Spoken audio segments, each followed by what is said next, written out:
Would you drive an 80-ton truck across a frozen lake? Most people wouldn't even consider it.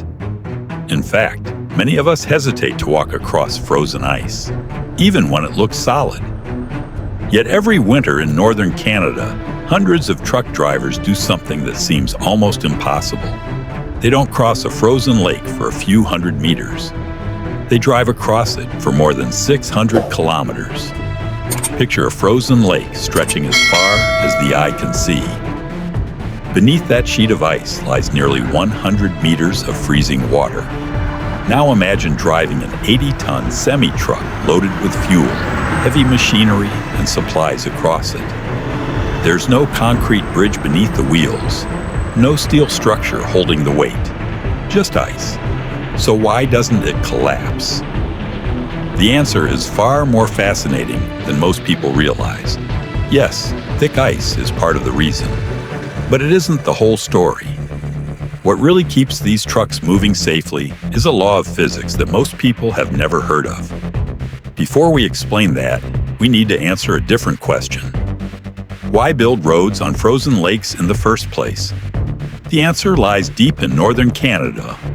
This remote region is home to some of the richest diamond, gold, and mineral deposits on Earth. But there's one major problem. Many of these mines are so isolated that building permanent highways simply isn't practical. During the summer, the frozen ground turns into wetlands and soft terrain. Heavy trucks can't cross it. Helicopters are far too expensive for large-scale transport. Cargo aircraft can't carry massive mining equipment or thousands of tons of fuel. That leaves only one option. Wait for winter. When temperatures stay below minus 40 degrees Celsius for weeks, hundreds of lakes freeze solid. And for a brief window every year, nature creates one of the most extraordinary transportation networks on Earth. But these roads don't appear overnight.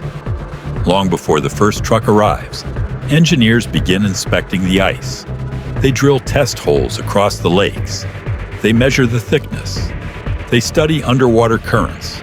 Because even when the surface looks perfectly frozen, not every section of the lake is equally strong.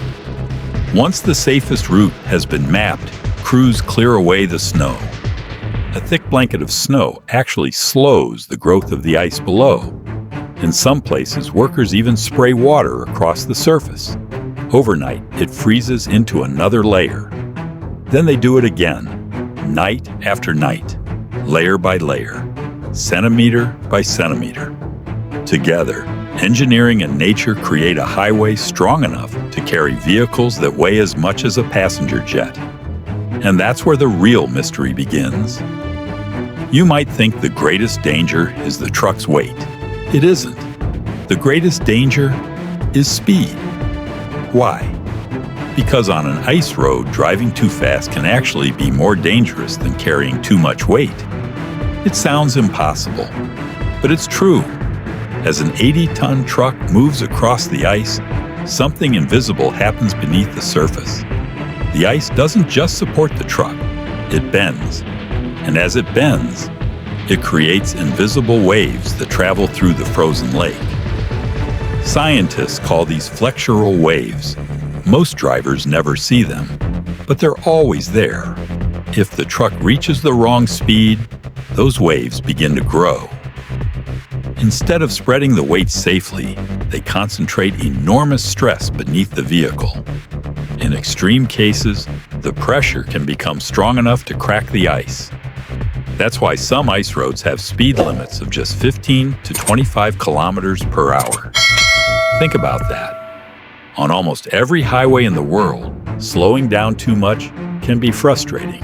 Here, slowing down could save your life. But speed isn't the only rule. Drivers must also keep a large distance from the truck ahead. Why? Because two fully loaded trucks crossing the same section of ice too closely together can dramatically increase the stress on the surface.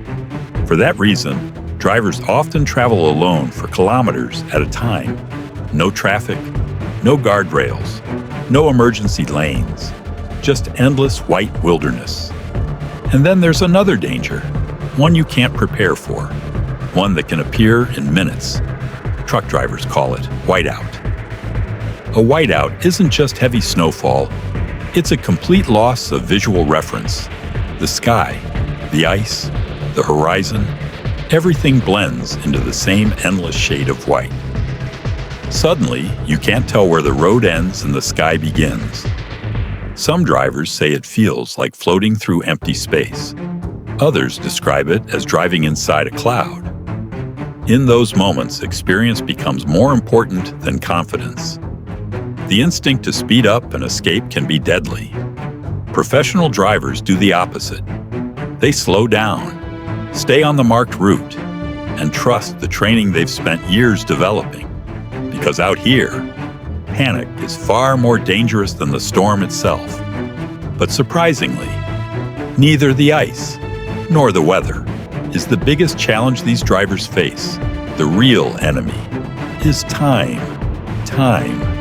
It might sound strange, but on Canada's ice roads, time is often a greater threat than the ice itself, because these roads don't stay open forever. Depending on the weather, the entire network may remain usable for only 6 to 8 weeks each year. That's it.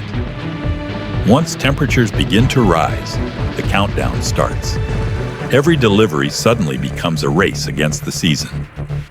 During that short window, thousands of truckloads of fuel, food, construction materials, replacement parts, explosives, and heavy machinery must reach some of the most remote mines on Earth. Miss that window, and the consequences are enormous. Without fuel, generators shut down. Without replacement parts, mining equipment sits idle. Without supplies, entire operations can slow to a halt. For some remote communities, these roads are just as important. Many depend on winter roads to receive everything from building materials to groceries and heating fuel before spring arrives. In other words, these trucks aren't just delivering cargo, they're delivering an entire year's worth of life. And that's exactly why every trip is carefully planned. Drivers follow strict schedules. Engineers inspect the ice every single day. If conditions change, weight limits are reduced. Sometimes the road is closed without warning, because no shipment is worth risking a human life. Over the years, accidents have happened. Some trucks have broken through the ice, but investigations often reveal something surprising. It wasn't always because the ice was too thin. Sometimes a driver left the designated route. Sometimes changing weather weakened a section of ice. Sometimes a simple decision made only seconds earlier changed everything. That's why today's safety rules are incredibly strict. Drivers cannot choose their own path. They must stay on the marked route at all times. They must keep safe distances between vehicles. And above all, they must respect the speed limit. Experienced drivers understand something that every newcomer eventually learns. The ice doesn't care how experienced you are. It doesn't care how expensive the truck is. And it certainly doesn't forgive mistakes.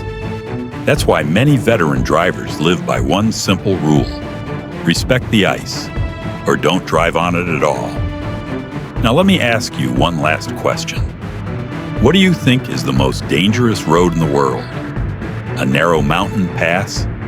A highway carved into the side of a cliff? Or a road that disappears beneath the ocean at high tide? Those places are certainly dangerous, but none of them vanish every single year. Ice roads do. Well, when spring finally arrives, the transformation begins. And day by day, the frozen surface starts to weaken. The roads that carried thousands of trucks throughout the winter slowly melt back into the lakes they came from. No asphalt remains, no painted lines, no bridges. Within a few weeks, it's as if the highway never existed. The only evidence is the cargo that made it safely to its destination. Then, months later, winter returns, temperatures drop, the lakes freeze once again. Engineers head back onto the ice. They drill new test holes, measure the thickness, map out safe routes, and before long, the first truck begins another journey across a highway built entirely by nature. Perhaps that's what makes these roads so extraordinary. They aren't monuments of concrete or steel. They're temporary, fragile, and completely dependent on the weather. No matter how powerful the truck, no matter how advanced the engineering, nature always has the final say. The moment conditions become unsafe, the road simply disappears. Maybe that's why ice road truckers don't survive because they're fearless. They survive because they respect the limits. They trust science. They follow the rules. And they understand that every successful journey depends on preparation, patience, and discipline. So what keeps an 80-ton truck from sinking through a frozen lake? It's not just the ice. It's months of engineering, careful planning, the laws of physics, experienced drivers, and a brief moment each winter when everything comes together in perfect balance. The next time you see a frozen lake, don't just see a sheet of ice. You might be looking at one of the most remarkable highways ever created. Thanks for watching. If you enjoyed this video, don't forget to subscribe for more stories about extraordinary vehicles, incredible engineering, and the world's most fascinating transportation systems. We'll see you in the next video.